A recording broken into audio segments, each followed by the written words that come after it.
اس لیے چلا جاتا ہوں کہ کہیں میرے گھر کے بچے نماز فجر کے لیے اٹھیں اور کھجور پڑی دیکھیں بغیر اجازت وہ کھانا شروع نہ کر دیں، اس لیے میں ان کھجوروں کو اٹھا کر جو ہے میں صاحب معاملہ کو پیش کر دیا کرتا ہوں۔ میرے نبی نے فرمایا جاؤ جس کے گھر میں لگا ہے کھجور کا درخت تم کو بھی بلایا جائے۔ چلے دوڑے صحابہ ادھر، ان سے کہا دستک دی دروازے پر، کون؟ کہا نبی بلا رہے ہیں۔ مجھے بلا رہے ہیں؟ کہا آپ کو بلا رہے ہیں۔ پہنچے بارگاہ رسالت میں، میرے نبی نے فرمایا یہ کون ہے؟ کہا حضور ابو دجانہ ہے۔ کہاں رہتے ہیں؟ میرے پڑوس میں رہتے ہیں۔ ان کا کوئی اچھا عمل ہو وہ بتاؤ۔ ہاں یا رسول اللہ، ان کا عمل یہ ہے کہ روزانہ فجر کے وقت یہ آتے ہیں مکان میں اور جو کھجوریں میرے طرف سے ان کی آنگن میں گر جاتی ہیں یہ اٹھا کر ہمیں دے دیا کرتے ہیں، اٹھا کر دیا کرتے ہیں۔ فرمایا صحیح ہے؟ کہا ہاں یا رسول اللہ صحیح ہے۔ تو میرے نبی نے فرمایا کہ وہ کھجور کا درخت،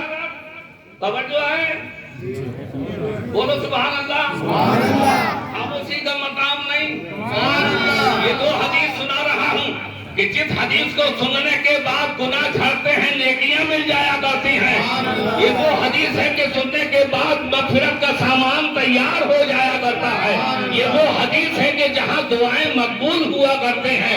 اس لیے میرے ارادے نے کہا کہ جناب حاجی نظام الدین پرسن صاحب کی اس چہلم کی فاتحہ میں اس حدیث کو پیش کر دیا جائے جس میں ہمارا بھی انتظام ہو جائے اور حاجی نظام الدین کا بھی مکمل انتظام ہو جائے۔ یہاں پر ہم مسکراتے رہیں، ان کی قبر میں نور کے پھول مسکراتے رہیں، وہ وہاں مسکرائیں، ہم یہاں مسکرائیں۔ الحمدللہ یہ وہ حدیث ہے۔ فرمایا اب ہم تمہیں یہ اجازت دیتے ہیں کہ وہ اپنے گھر کا جو کھجور کا درخت ہے ابو دجانہ کو دے دو اور ہم تمہیں جنت میں 10 کھجوروں کے درخت دیتے ہیں۔ سبحان اللہ، بولو سبحان اللہ، سبحان اللہ، سبحان اللہ۔ اب یہ جو ہے ٹھہر گئے، جنت کا معاملہ ہے، یہاں میں دے دوں وہاں پتہ نہیں کب۔ اب دیکھیں یہیں پر ساری کائنات جانتی اور مانتی ہے کہ نبی غیب داں ہے۔ بے شک، بولو بے شک، بے شک، نبی غیب کی خبریں دیتے ہیں۔ بے شک، بے شک، اللہ کے دیے سے نبی ایسے غیب داں ہے، ایسا نبی کو دیا ہے غیب جو نہ مانے اس سے بڑا کوئی نہیں ہے غیب۔ یہ وہ غیب نبی داں ہے۔ تو نبی کی بات نہیں، ابو بکر آگے بڑھے، انہوں نے دل کی بات کو پہچان لیا۔ حضور اجازت دیں تو میں کچھ کہہ دوں؟ کہا ہاں کہو اے ابو بکر، کہو کیا کہنا چاہتے ہو؟ کہا حضور یہ سوچ رہے ہیں کہ معاملہ یہیں پر ہو جائے، مجھے کھجور کے درخت یہیں مل جائے تو زیادہ اچھا ہے۔ فرمایا تو فیصلہ بھی تمہارے ذمہ ہے۔ ابو بکر نے کہا یا رسول اللہ فلاں باغ میں، مدینے کے فلاں باغ میں جو میرا باغ ہے اس باغ کے آپ حکم دے دیں، میں 10 کھجوروں کے درخت ان کو دیتا ہوں اور یہ اپنا درخت ابو دجانہ کو دے دیں۔ یہ بات سامنے آ گئی، حدیث مکمل ہو گئی۔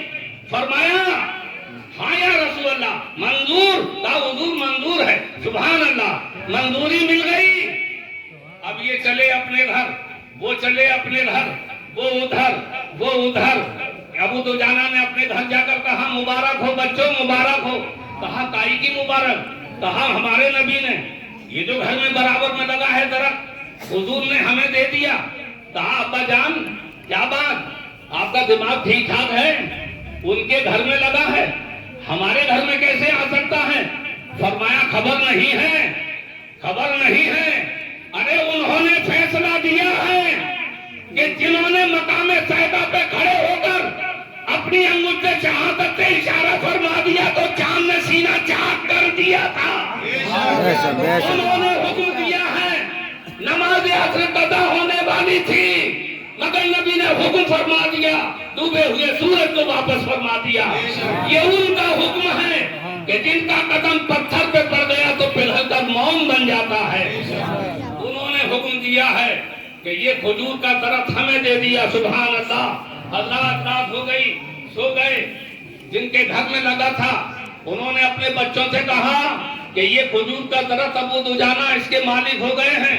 حضور نے حکم فرما دیا ہے اور مجھے مدینے میں ابو بکر کے باغ کے 10 کھجور کے درخت مجھ کو مل چکے ہیں. فرمایا ابا جان خیریت ہے؟ ہمارے گھر کا درخت ان کے گھر میں؟ فرمایا ہاں یہ انہی کا حکم ہے کہ جنہوں نے اشارہ فرمایا تھا تو ابو جہل کی مٹھی بند تھی، نبی کی شہادت دے رہی تھی. بولو بولو سبحان اللہ. ابھی کچھ ہی دیر میں آپ کا انتظام بھی ہوگا، فاتحہ تیار ہے، گھبرائیے نہیں. سبحان اللہ. ایک مرتبہ بابا سے بلند بولو سبحان اللہ. اسی لیے یہاں پر آئے ہیں، یہ ذکر خیر کی محفل ہے. یہاں پر جتنا ان کے نام پر ذکر ہو جائے گا اتنی ہی قبر نور سے منور ہو جائے گی. اسی لیے یہاں بلایا گیا ہے. یہ جناب وسیم الدین صاحب پرنسپل ہیں الحمدللہ. ارے جن کی محفل میں آئے وہ بھی پرنسپل، ان کا بیٹا دیکھو وہ بھی پرنسپل. لیکن آپ اب بھی خوشی سے سبحان اللہ نہیں کہہ رہے. سبحان اللہ. ارے میں تو یہ کہہ رہا ہوں کہ دعا دینا بھی چاہیے اور دعا لینا بھی چاہیے. دعا میں کنجوسی نہیں کرنا چاہیے. اگر کسی کا اللہ مقام کو بلند کرے تو خوشی کا اظہار کرو تاکہ اس میں تمہارے لیے بھی کوئی ٹکڑا مل جائے.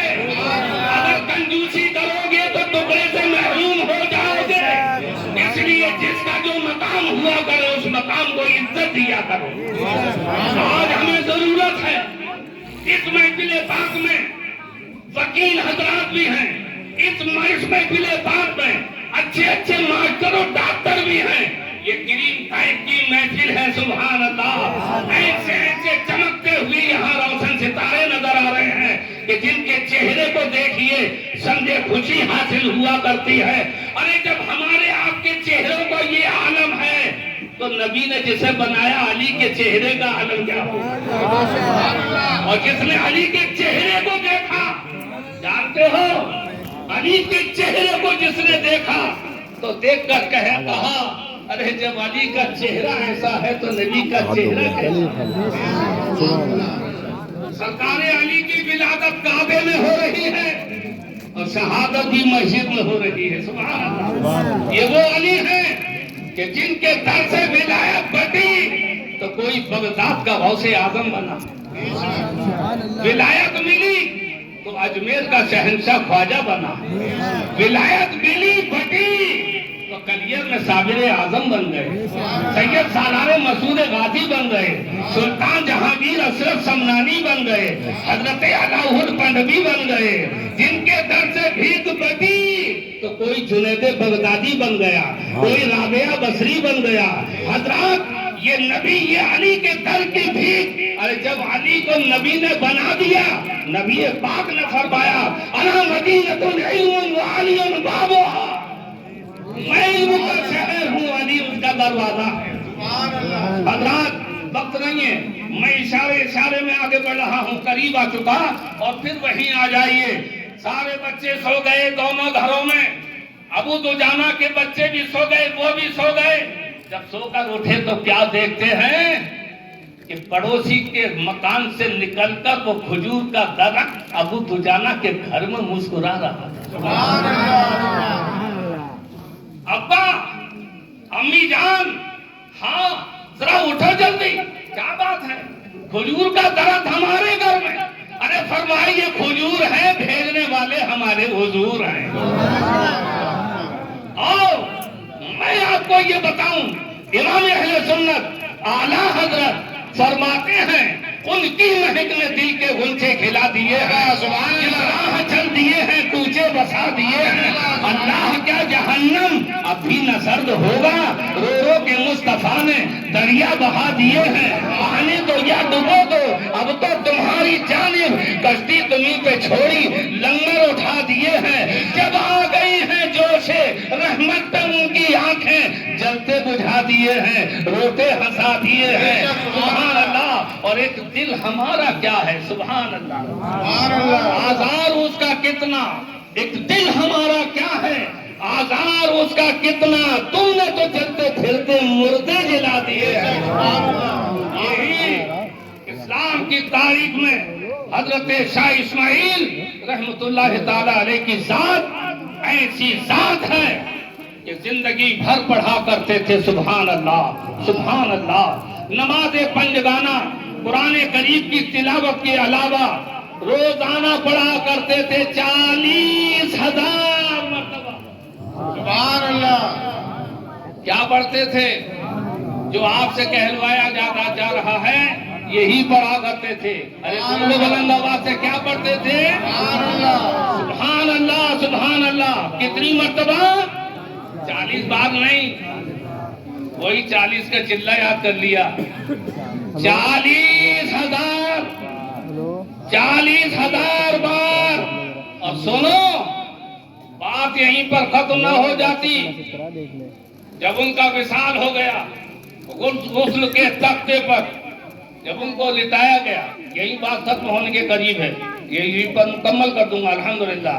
غسل والے تختے پر ان کو لٹایا گیا تو دیکھنے والوں نے یہ دیکھا، غسل کرتے وقت یہ دیکھا اپنی آنکھوں سے کہ حیات ظاہری میں جس طرح سے وہ تسبیح کے دانے اپنے انگلیوں سے پھیرا کرتے تھے، غسل والے تختے پر بھی وہ انگلیاں ہل رہی تھی اور لمحہ مبارک جنبش کر رہے تھے. غسل دینے والوں نے اپنے